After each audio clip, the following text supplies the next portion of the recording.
네, 이번 주 토라 포션의 말씀은 신명기 11장에서 16장까지 말씀이고, 하프타라 말씀은 이사야 54에서 55장, 브리타자샤 신약 말씀은 요한복음 6장입니다. 핵심 단어는 레입니다. 자, 따릅니다. 레.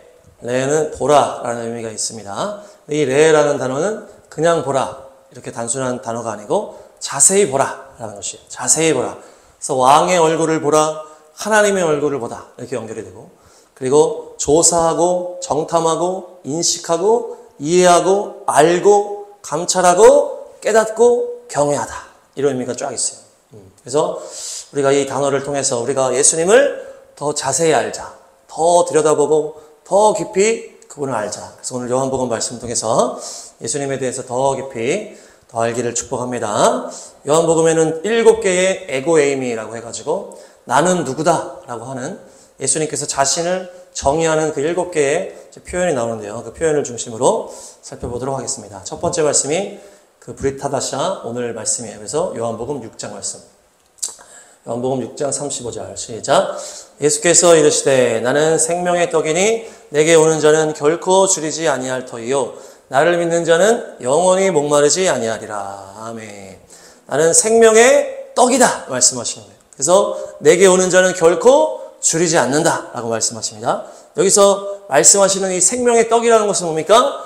육체의 배부름을 주는 떡이 아니겠죠. 그래서 생명의 떡이라는 것은 우리의 영을 살리는 하나님의 말씀인 것이에요. 그래서 이 뒤에 줄이지 않을 것이다. 이것도 우리의 영이 줄이지 않을 것이다. 그 심령이 배고프지 않을 것이 주님의 말씀으로 먹게 됐을 때에 우리가 육체로는 배고플 수 있잖아요. 그렇지만은 예수님이라고 하는 그 하나님의 자체이신 성령으로 우리 안에 들어오셨고 그분을 향한 믿음이 우리의 심령을 언제나 꽉꽉 채운다. 그래서 우리의 영이 배고프지 않는 거예요. 믿지 않는 사람들은 계속 공허하고 막 그런 게 있잖아요. 그렇지만 우리는 믿음 가진 사람들은 주님께서 언제나 꽉꽉 채워주시죠. 우리 영이. 그래서 이것은 결국 뭡니까? 믿음의 문제예요. 믿음의 문제. 생명의 떡, 하나님의 말씀은 결국 믿음과 연결되는 거예요. 그래서 나는 생명의 떡이다 하시고 나를 믿는 자는 이렇게 하거든요. 그러니까 생명의 떡을 먹는다는 것은 나를 믿는 것이다. 그러니까 예수님을 먹는 것은 우리의 심령을 하나님의 말씀으로 채우는 것이 그것이 바로 믿는 것이다. 그것이 우리를 배부르게 할 줄 믿습니다. 이 생명의 떡은 특별히 이 광야, 이스라엘 백성이 살 때에 그 광야 생활을 할 때 하늘에서 내려온 만나다 이렇게 연결하고 주시거든요. 6장의 뒤에 보면. 그러니까 예수님은 하늘에서 내려오시는 만나라는 거예요. 그분의 말씀을 먹는 것은 전에도 이야기를 했지만 비밀스럽게 우리의 심령에 쫙 들어오잖아요. 그래서 새벽에 안개가 탁 낀 것처럼 이렇게 있다가 탁 아침에 보니까 만나가 딱 맺혀 있는 거예요.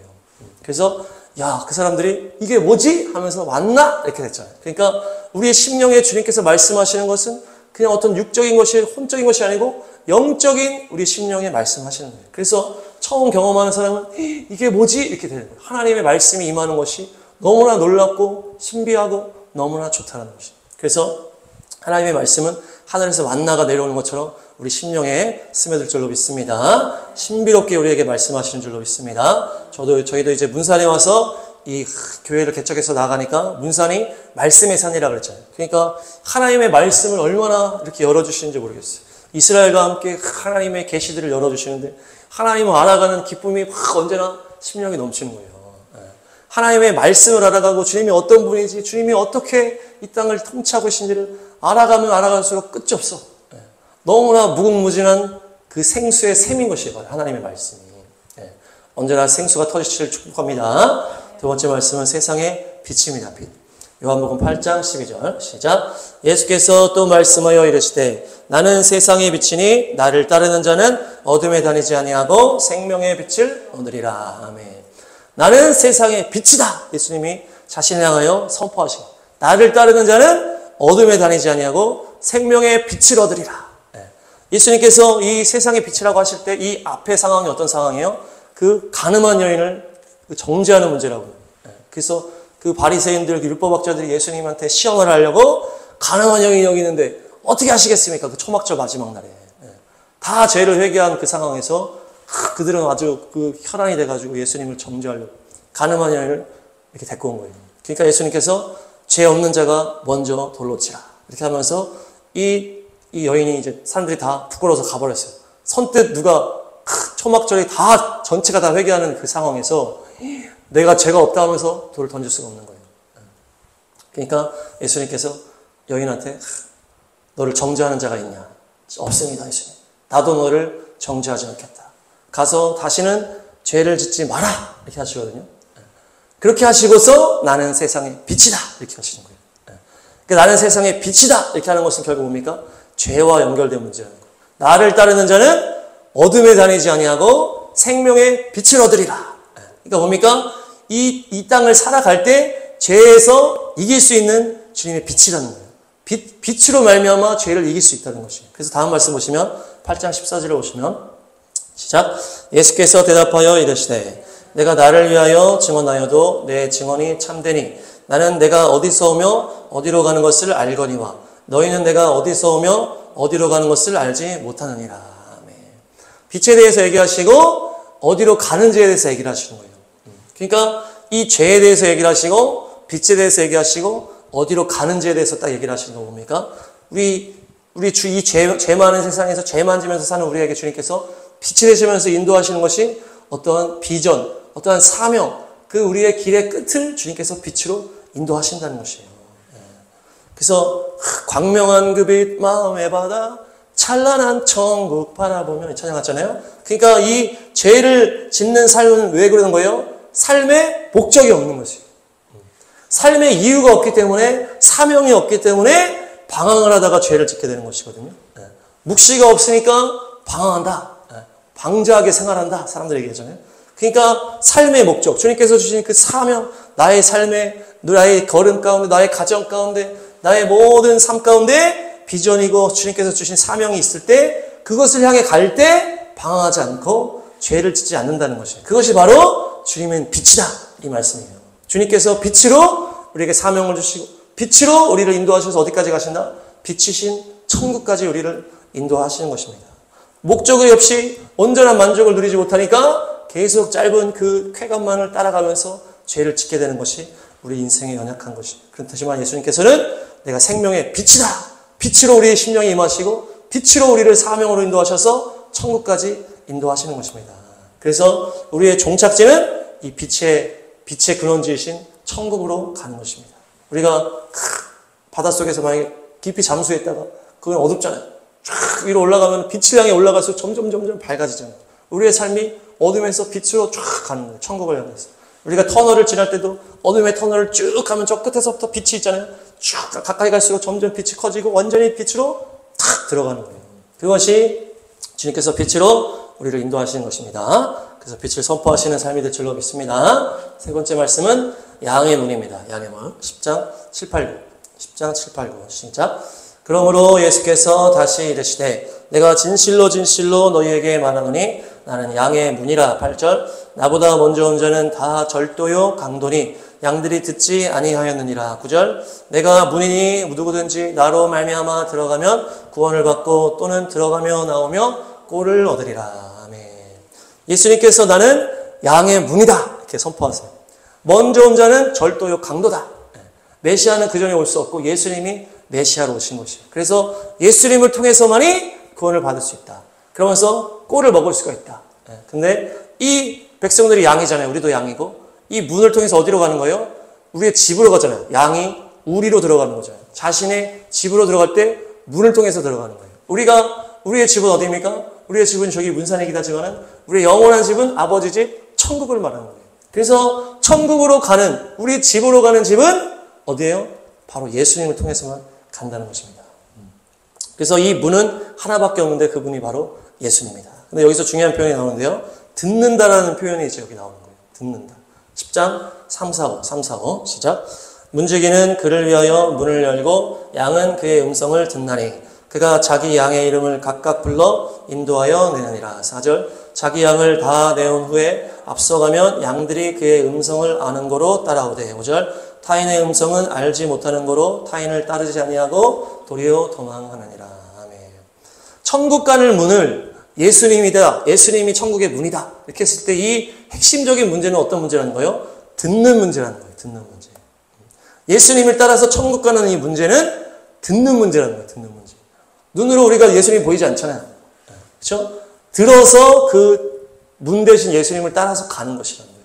마치 양이 목자의 음성을 듣는 것과 같이. 그래서 양들이 확 이렇게 꽉꽉 차 있어도 그 목자가 탁 하는 소리를 딱 들으면은 그 목자의 양들만 탁 움직이는 것처럼.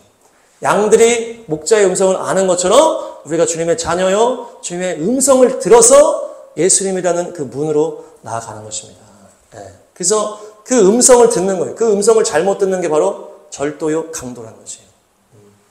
우리가 보이스피싱, 최근에 막 그렇게 하잖아요. 다 소리로 우리를 막 유혹하잖아요. 잘못된 음성을 들어서 따라가면은 망하잖아요. 사기당하는 사람이 또, 크리스찬 중에도 막 사기당하는 사람이 너무 많아요. 그 보이스피싱, 그 들어서 잘못된, 현혹되는 거. 이거 한번 이렇게 돈 벌어볼까 하다가 이렇게 되는 거예요. 그러니까 하나님의 말씀을 듣고 영의 음성을 들을 때에 우리가 예수님이라는 문으로 갈 수 있는 것이에요. 잘못된 말씀을 들으면 잘못된 영의 음성을 따라가면 망하는 길로 가는 거예요. 예수님으로 들어갈 수가 없는 것이에요. 예수님으로만 들으시길 바랍니다. 성령을 통해서 예수님의 음성만 들으시길 축복합니다. 그 다음 나오는 것이 바로 선한 목자예요. 선한 목자. 요한복음 10장 11, 12 시작. 나는 선한 목자라. 선한 목자는 양들을 위하여 목숨을 버리거니와 12절 삭구는 목자가 아니요 양도 제 양이 아니라 이리가 오는 것을 보면 양을 버리고 달아나나니 이리가 양을 물어가고 또 해치느니라. 아멘. 예수님의 음성을 듣는 것에 어떤 하나님의 말씀이 기준이 되고 분별의 그것이 되겠지만은 가장 중요한 분별이 바로 이것이에요. 여기서 양의 문과 선한 목자가 연결이 되어 있거든요. 같은 10장에 쭉 흐름이 있어요. 그러니까 양의 문이 되신 예수님을 따라가는 그 길에 온전한 그 듣는 그것이 가장 중요한데 이 듣는 기준의 핵심이 뭐예요? 십자가라는 거예요. 십자가. 선한 목자는 어떻게 한다는 거예요? 양을 위해서 목숨을 버리는 거예요. 싹군 목자는 양을 뜯어먹기만 하고 또 이것으로 인해서 위험이 왔을 때 양을 버리고 도망간다고 하잖아요. 이것이 바로 십자가잖아요. 예수님이 우리를 위하여서 십자가에서 죽으시면서 우리를 사랑하신 것이 나는 선한 목자다. 양을 위해서 내가 목숨을 버린다는 것이. 우리가 영의 음성을 분별하는 핵심의 기준이 뭐예요? 십자가라는 거예요. 십자가. 자기를 부인하고 예수님을 따라가는 것. 자기를 부인하고 영혼을 살리는 것. 그 길을 따라가는 것이 우리의 영분별의 기준이라는 것입니다. 우리의 이득을 취하려고 하는 사람이 있잖아요. 근데 부모님이나 우리를 사랑하는 사람은 자신을 희생하면서까지 우리한테 뭘 주려고 하잖아요. 그것이 바로 온전한 사랑이라는 것이에요. 예수님이 했던 것처럼. 우리도 그렇게 해야 되는 거겠죠. 누군가를 우리가 뜯어먹으려고 하는 것이 아니고 우리를 희생해서 누군가를 살리는 그것이 우리에게 십자가의 길이 되어야 되고 이것이 바로 그 양의 문이 되신 예수님을 듣는 기준이 되는 것입니다. 영분별의 기준이 바로 십자가의 길인 것입니다. 할렐루야. 그래서 우리도 십자가의 길을 가면서 십자가의 음성을 들으면서 예수님을 따라가시길 축복합니다. 다음은 부활이요 생명이네. 11장 25, 26 시작. 예수께서 이르시되 나는 부활이요 생명이니 나를 믿는 자는 죽어도 살겠고 26 무릇 살아서 나를 믿는 자는 영원히 죽지 아니하리니 이것을 네가 믿느냐? 아멘. 나는 부활이요 생명이다. 믿는 자는 죽어도 살고 믿어 살아서 믿는 자는 영원히 죽지 않는다. 이렇게 하시거든요. 그러면서 너가 믿느냐? 이렇게 얘기하세요. 왜 물어보셨을까? 지금 이 상황이 어떤 상황이에요? 나사로가 이미 죽은 지 나흘이 된 상황이에요. 그러니까 예수님이 부활이십니다. 예수님이 생명이십니다라고 고백하는 것은 이건 간단한 믿음의 고백이 아니라는 거예요. 우리가 부활하신 예수님, 부활절 이렇게 하면서 선포할 수 있겠지만은 정말 믿는 문제는 간단한 게 아니기 때문에 네가 믿느냐? 이렇게 한 거예요. 지금 나사로가 실제로 죽었는데 4일이나 됐는데 예수님이 살리시겠다고 오셨거든요. 그거를 믿을 수 있겠냐는 거예요. 다 못 믿잖아요. 마리아랑 마르다가 다 못 믿었었어요. 뭡니까? 가장 많은 믿음을 필요로 하는 것이 이 부활의 믿음입니다. 예수님은 부활이요 생명이시기 때문에 죽은 나사로도 지금 살리실 수 있는 거거든요.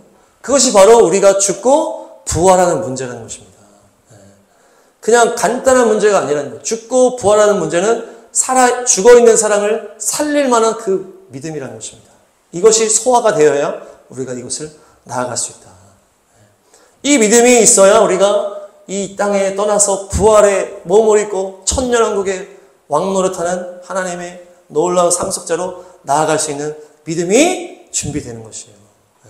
아브라함도 이 강력한 이 죽음의 시험이 있었잖아요. 그러면서 이것을 부활과 딱 연결했거든요. 아브라함이 이 이삭을 죽이려고 했을 때 뭐였습니까?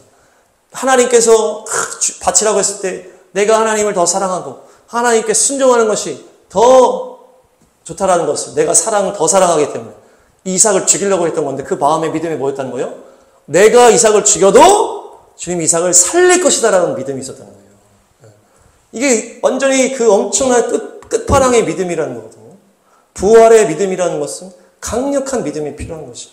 이것이 결국 순교와도 연결이 되는 것이요, 마지막 때 믿음을 돌파하는 문제라는 것입니다. 우리가 그 박해와 총과 칼과 이 고문 앞에서 믿음을 버텨낼 수 있고 믿음을 지켜낼 수 있는 것이 부활의 믿음을 믿었을 때예요. 예수님께서 어떻게 했습니까? 내가 십자가를 참았다는 거 보면요, 그 이후에 놀라운 그것을 믿으셨다는 거예요. 그것을 보고서 참으셨다는 거예요. 그것이 없었으면 참을 수 없었다는 거거든요. 그만큼 온전한 부활의 신앙이 우리의 삶의 고난과 이 죽음 앞에 있는, 또한 이 박해 앞에 있는 것을 믿음으로 뚫고 나갈 수 있다는 것입니다. 우리가 당장 넌 죽습니다, 만약에 암입니다, 금방 죽습니다 했을 때 그것을 믿음으로 돌파하고 승리할 수 있느냐가 간단한 문제가 아니잖아요. 내가 당장 죽었을 때, 죽음 앞에 있을 때. 그러니까 이 부활의 문제는 강력한 믿음인데, 우리가 믿음으로 부활의 믿음을 성취하시길 축복합니다. 다음은 길과 진리 생명입니다. 요한복음 14장 5, 6, 7 시작.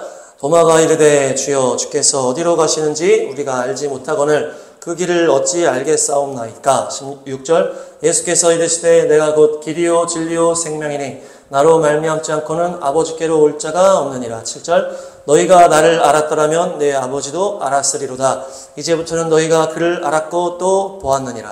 아멘. 이제 여기도 14장 이 앞에서는 어떤 얘기가 나옵니까? 내가 너희의 살 곳을 예비하러 간다. 천국을 준비하러 간다. 이렇게 하시는 거예요. 그러면서 도마의 질문에 내가 곧 길이요 진리요 생명이다. 이렇게 하시는 거예요. 아버지께로 갈 유일한 길이요 진리요 생명이다. 이것은 어떻게 볼 수가 있습니까? 영혼육으로 나눠서 표현하신 거예요. 주님께서 길이 되시는데 주님의 어떤 길을 인도하십니까? 우리의 실제적인 우리의 길을 인도하시는 거예요. 이것은 육적인 길을 말하는 거예요. 실제로 우리가 판단을 하고 선택을 하고 어떤 길을 걸어가야 될 때 예수님께서 성령으로 우리에게 인도를 해주시잖아요. 그래서 일로 가야 돼, 절로 가야 돼, 이번에도 우리가 이렇게 할까 저렇게 할까 하다가 주님께서 우리를 인도하셔가지고 에어컨 떼는 거 하면 안 돼 그러면서 틈을 메우는 방향으로 인도를 하시잖아요. 실제적인 인도를 우리에게 주시는 것입니다. 예수님께서 주시는 것이에요. 또한 이 두 번째는 뭡니까? 진리라는 것은 우리의 혼과 우리의 생각과 이런 것들을 정리하잖아요. 우리 어떤 인생에 어떤 그 고뇌가 있을 수 있고 의문과 어떤 감정적인 이런 것들이 주님의 진리로 인하여서 이게 해결이 되는 거거든요. 이 모든 고난에 하나님의 선하신 끝이 있었구나. 이렇게 하면서 이 진리 때문에 우리가 다 해석이 되잖아요. 삶의 어떤 어려움이라든지 고난이라든지 해석이 안 되는 것들이 하나님의 진리의 말씀으로 해석이 되기 때문에 우리의 심령에 상처가 없어지고 우리의 감정이 회복이 되고 이렇게 되는 거예요. 그러니까 길이요 진리요 생명이라 했을 때, 길은 어떤 우리의 육적인 선택의 길이라고 했을 때, 진리라는 것은 우리의 혼을 살리고 우리의 감정을 새롭게 하고 우리의 생각을 새롭게 하는 것이 바로 이 진리라는 것이에요. 생명은 또 영과 연결할 수가 있습니까? 우리의 영이 생명 대신 영생으로 새롭게 되는 것입니다. 그래서 성령님으로 말미암아 우리의 죽었던 영이 살아나고 언제나 영적으로 생명력이 있는, 그렇죠? 이 생명력이 있는 것이 주님의 성령의 인도함을 받는 거잖아요. 계속 우리가 성령의 인도를 안 받고 악령에 끌려다니고 이렇게 되면은 썩은 동태 눈깔이 되는 거잖아요. 자꾸 우리의 삶이 이렇게 어두운 방향으로, 아니면 우울한 방향으로 가는 거예요. 악령에 끌려다니고. 근데 성령님에게 끌려다니면은 기쁨과 생명과 생명력이 넘치는 거예요. 생명력. 그래서 예수님께서 우리의 길과 진리와 생명이 되셔서 우리를 영혼육을 온전하게 회복시키실 줄 믿습니다. 다음에 7번째는 참 포도나무. 15장 1, 2절 시작.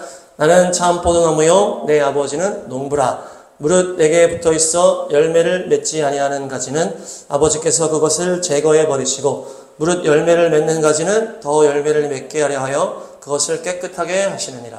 아멘. 나는 참 포도나무요 내 아버지는 농부다. 하나님 아버지께서 이 땅에, 이 포도원과 같은 이 땅에 예수님이라고 하는 그 참 포도나무를 심으신 거잖아요.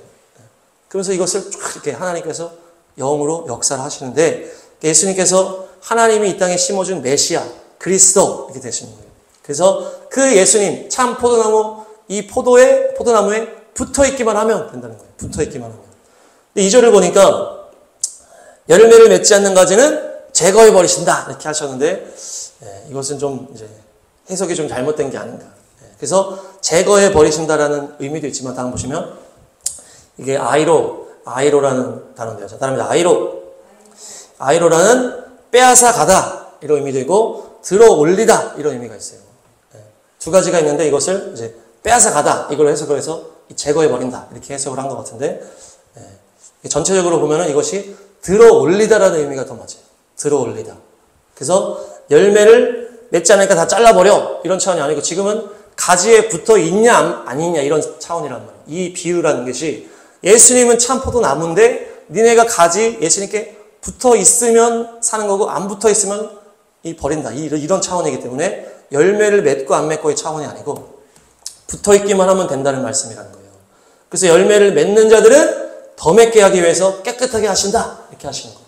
그러니까 붙어 있냐 안 붙어 있냐의 문제인데 들어 올리다라는 것은 이 원어를 살펴보면 땅에서 들어 올린다. 이런 의미가 또 있어요. 들어 올린다는 것이 어디서 들어 올린다? 땅에서 들어 올린다. 그러니까 이 가지가 어떻게 된 상황이에요? 어떻게? 땅에 닿아 있는 상황이라는 거예요. 이 가지가. 쉽게 붙어 있는데 땅에도 닿아 있다는 얘기예요. 그래서 이것을 들어 올리는 것이에요. 들어 올려서 열매를 맺게 만드신다는 거예요. 그러니까 우리가 이 땅에서 하나님의 자녀로 살지만은 땅에서 살기 때문에 근데 계속 우리가 땅에 코박고 강아지처럼 땅만 보고 이렇게 살면은 열매 맺을 수가 없는데 주님께서 그 영혼을 어떻게 하신다? 들어 올리신다는 거예요. 이 가지를 들어 올린다. 가지를 온전하게 한다는 거예요. 들어 올리고서 열매를 맺으면은 열매 더 잘 맺게 하기 위해서 가지치기 하면서 깨끗하게 손질해서 더 열매를 많이 맺을 수 있도록 주님께서 만드신다는 거예요. 들어 올려서 이 땅에서 이 죄악된 거기서 들어 올려서 가지치기를 하면서 더 깨끗하게 주님께서 붙어 있기만 하면은 이 가지를 온전하게 주님이 만들어 가신다는 말씀이에요. 그래서 요한복음 15장 3절에 보니까 다음 보니까 제자들한테 말씀하시죠. 너희는 내가 너희에게 말한 그 말로 말미암아 이미 깨끗하게 되었다. 그러니까 이 단계에 대해서 얘기를 하면서 들어 올리고 이 가지치기를 하는데 너희가 지금 나와 함께 하면서 너희는 이미 깨끗하게 되었다. 이렇게 얘기하시는 거예요. 그래서 깨끗하게 되었다. 들어 올리게 된 다음에 깨끗하게 되는 이 과정에 얘기하시면서 너희들은 이제 많은 열매 맺을 일만 남았다. 예수님 선포하시는 거예요. 너희가 이제 깨끗하게 되었다. 베드로가 온몸을 다 목욕시켜 주세요. 그랬더니 너희가 한 번 목욕을 했다. 이렇게 얘기하시거든요. 그러니까 예수님이 제자들한테 얘기하시는 것입니다. 너희가 이미 깨끗하게 됐다. 이제 제자들이 열매를 맺을 일만 딱 남은 거예요. 다음 보시면 요한복음 15장 5, 6, 7 시작. 나는 포도나무요 너희는 가지라. 그가 내 안에 내가 그 안에 거하면 사람이 열매를 많이 맺나니 나를 떠나서는 너희가 아무것도 할 수 없음이라. 6절 사람이 내 안에 거하지 아니하면 가지처럼 밖에 버려져 마르나니 사람들이 그것을 모아다가 불에 던져 사르느니라. 7절 너희가 내 안에 거하고 내 말이 너희 안에 거하면 무엇이든지 원하는 대로 구하라. 그리하면 이루리라. 아멘. 너희가 나를 떠나서는 아무것도 할 수 없다. 나한테 붙어 있으면 된다는 얘기예요. 그래서 너희의 삶이 내 안에, 너희의 안에 내 말씀이 이거예요. 그래서 너희의 삶이 나의 안에 성령 안에서 같이 행하고 너희의 심령에 내 하나님의 말씀이 들어가 있을 때 그렇게 붙어 있는 것을 말합니다. 붙어 있을 때에 주님께서 열매 맺게 하시고 무엇이든지 너희가 기도하는 대로 이루어 주신다는 것이에요. 그러니까 기도하는 대로 이루어진다는 것이 이 조건이 붙어 있는 거잖아요. 하나님의 말씀 안에서 거하는 것이, 하나님의 뜻 안에서 거하는 것이. 그럴 때에 예수와 이름의 능력이 나타나는 것입니다. 그래서 그 주님께 붙어 있을 때 열매 맺는 삶을 살 수 있고 붙어 있지 않을 때는 가지에 이렇게 해가지고 불태워버린다. 예수님께 붙어서 그분의 말씀을 먹으면서 승리하는 열매 맺는 삶으로 나아가시길 축복합니다. 마지막으로 한 가지만 나누면 예수님께서 우리 모두에게 생명의 떡이 되시고 세상의 빛이 되시고 양의 문이 되시고 선한 목자가 되시고 부활이요 생명이 되시고 길과 진리 생명이 되시고 참 포도나무가 되시는데 가장 중요한 게 또 십자가에서 나타납니다. 십자가. 예수님의 이 십자가의 명패에 뭐라고 쓰였어요? 유대인의 왕 나사렛 예수라고 쓰여졌는데 이것을 히브리 말로 적었다 이렇게 하는데 히브리 말 보시면 다음 사진 보시면 이것이 뭡니까? 요드헤이 바브헤이 요드헤이 바브헤이 그러면서 이 여호와 하나님 이 구약에 나타났던 여호와 하나님의 그 네 글자가 예수님의 십자가 명패에 딱 쓰여졌다는 것이죠. 근데 이렇게 중요한 이 글자가 쓰여졌는데 거기에 내용이 뭐라는 거예요? 유대인의 왕 나사렛 예수다. 나사렛 예수님은 어떤 분이라는 거예요? 유대인의 왕으로 오셨다는 거예요. 근데 예수님의 이 십자가와 이 부활의 사건은 무엇을 완성하는 거예요? 유대인의 왕으로서 유대인의 모든 이 사명을 완성하러 오셨다는 것입니다. 철저하게 유대인의 왕으로 죽으셨다는 거예요. 우리가 예수님은 이방인을 위해서 열방을 위해서 이 땅에 오셔서 죽으셨습니다. 이렇게 막 이렇게 얘기를 하잖아요. 그렇지만은 더 자세하게 보면 철저하게 예수님은 유대인의 왕으로 오셨다.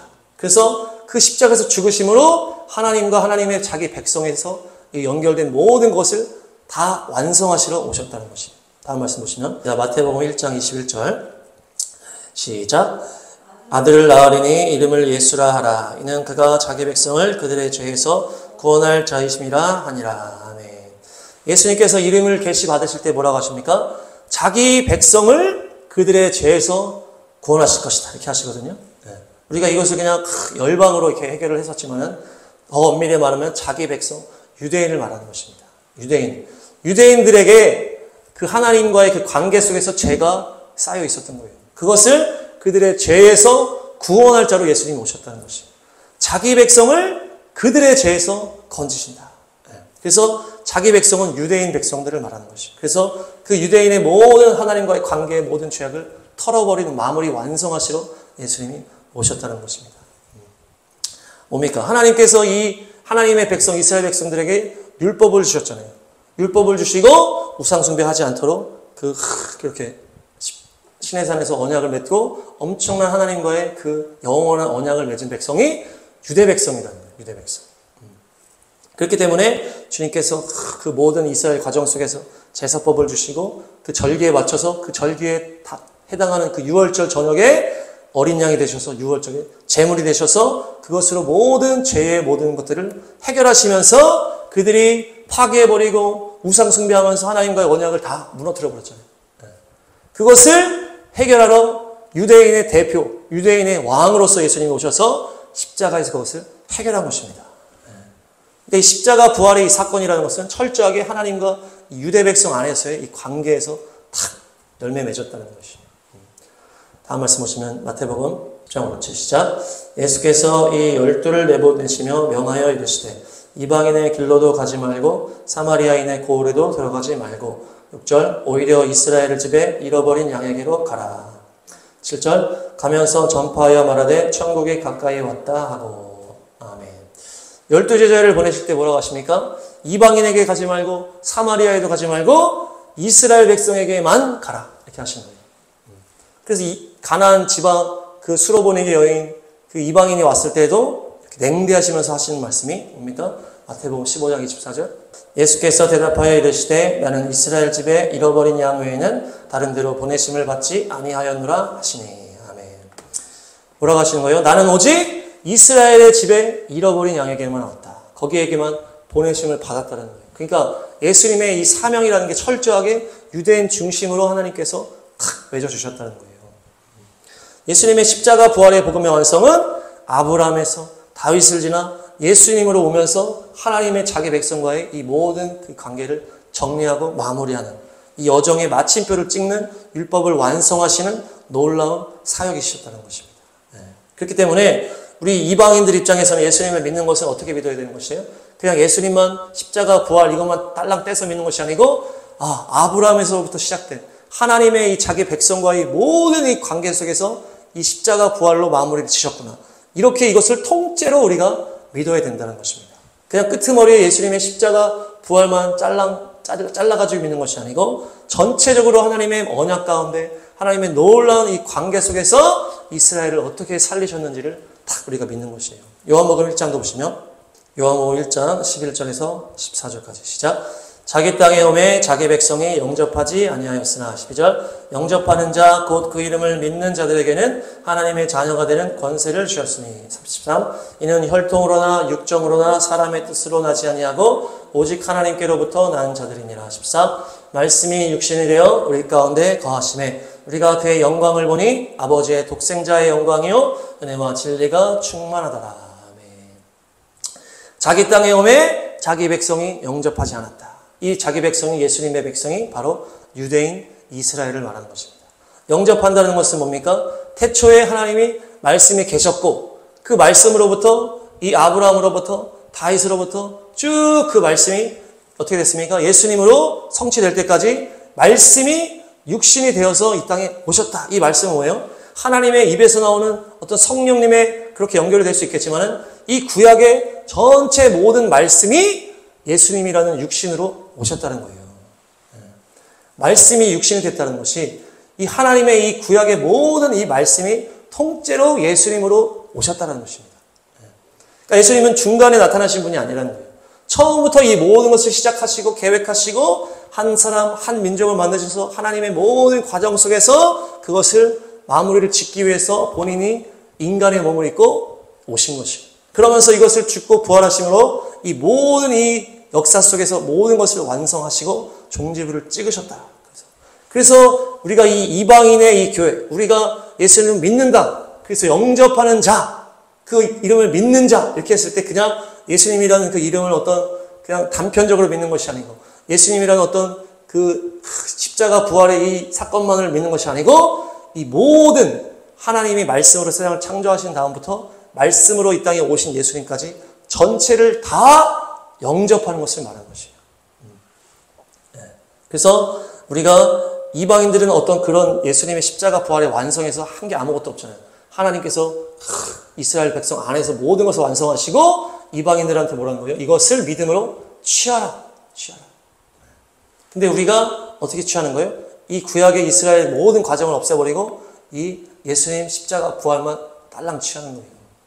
그렇게 하니까 이 마지막 때 하나님의 놀라운 이 계시가 열려지고 이스라엘 나라가 회복되고 이 하나님의 엄청난 이 계획들이 이 풍성하게 마지막 역사 속에 풀어지고 있을 때에 우리가 계속 부딪히는 것이거든요.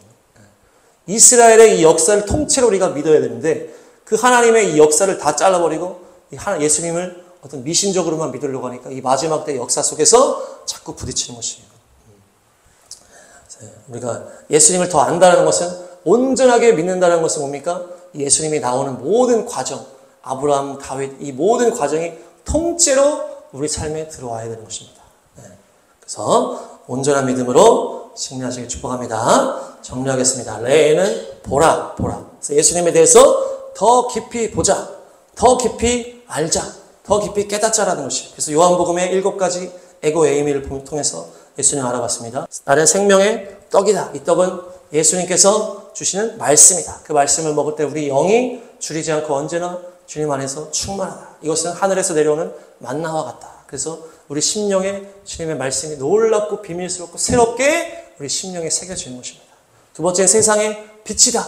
우리의 이 땅에서의 걸음이 죄 가운데 가는 것은 뭡니까? 우리가 빛이 없어. 사명이 없고 목적이 없는 삶. 천국을 소망하는 삶이 아니고 자꾸 방황하는 삶이 되는 것은 우리가 목적이 없고 천국을 소망하지 않았기 때문이다. 그래서 이 빛은 우리를 사명으로 인도하면서 천국까지 가는 빛으로 우리를 인도하시죠. 세 번째는 양의 문이다. 양들이 문을 통해 집으로 들어가는 것인데 그 집의 문은 예수님밖에 없다. 천국 가는 문은 예수님밖에 없는데 그 문을 아는 것은 듣는 문제다. 듣는 문제. 그래서 예수님이 아닌 문은 다 절도요, 강도요. 그래서 우리가 예수님의 음성을 듣고 예수님을 향해서 나아가는 것인데 이 분별의 문제가 선한 목자. 네 번째 선한 목자의 개념이다. 선한 목자는 양들을 위해서 목숨을 버린다. 자기를 부인하고 예수님의 영광을 위해서 나를 희생하고 남을 살리기 위해서 그 십자가의 길을 가면서 그곳에서 나오는 것이 영적 음성이 온전한 십자가의 사랑이요 주의 음성인 것을 분별하여 알 수 있다. 다섯 번째는 부활이요 생명이다. 나사로를 살리기에 앞서서 이 말씀하시면서 이것을 믿느냐 이렇게 물어보는 것은 강력한 믿음이 필요하다. 그래서 죽은 사람을 살릴 것이라고 하는 엄청난 믿음이 있어야 되고 그래서 그 아브라함도 이삭을 죽였을 때도 하나님이 이삭을 살릴 거라고 하는 믿음으로 순종했다. 순교자들이 그 죽음의 위협에서 믿음으로 돌파할 수 있었던 것은 이 부활의 믿음을 온전하게 믿었기 때문이다. 여섯 번째는 길과 진리 생명이다. 천국으로 인도하시는 예수님은 우리의 영혼육을 온전하게 인도하시다. 우리의 선택과 우리의 길을 또한 육적인 삶을 인도하시고 우리의 또한 마음과 생각과 모든 감정들까지도 진리로 온전케 하시고 회복시켜 주시고 우리의 심령을 생명력이 넘치는 영적인 하나님의 성령의 인도하심으로 생명력이 넘치는 삶으로 인도하시는 것이다. 일곱 번째는 참 포도나무. 우리가 거기에 붙어 있으면은 열매를 맺게 된다. 또한 많은 열매를 맺게 하기 위해서 주님께서 우리를 들어 올리시고 가지를 손질하시고 온전한 열매로 인도하시다. 우리가 붙어 있으면 된다. 붙어 있으면. 붙어 있는 것은 하나님의 말씀이 내 삶에 들어오고 내가 주님과 동행하는 삶을 살 때에 주님께 붙어 있는 것이다. 마지막은 십자가의 명패에 나사렛 예수 유대인의 왕이다. 여호와 하나님의 이름이기도 한 그 예수님의 사명은 유대인의 왕으로서 오셔서 이 모든 하나님의 이 백성과의 모든 언약을 마침을 하면서 율법은 사랑으로 완성하신 것이다. 그래서 모든 언약을 완전히 이루신, 그래서 아브라함, 다윗, 예수님을 오는 이 모든 과정이 우리가 다 이것을 먹어야 된다. 마지막 때. 그랬을 때야만이 이 마지막 때 다시 이스라엘이 살아나고 예수님 다시 오시는 길을 예배할 때에 우리가 온전한 믿음의 편에 설 수 있다는 것입니다. 예수님만 딸랑 믿는 것이 아니고 예수님이 이 과정, 유대인과의 관계 속에서 예수님이 오셨다는 것을 통째로 우리가 믿어야 된다. 그것이 온전한 믿음인 것입니다. 8가지를 가슴에 새기시고 예수님을 더 알아가시는 은혜가 넘치시기를 축복합니다.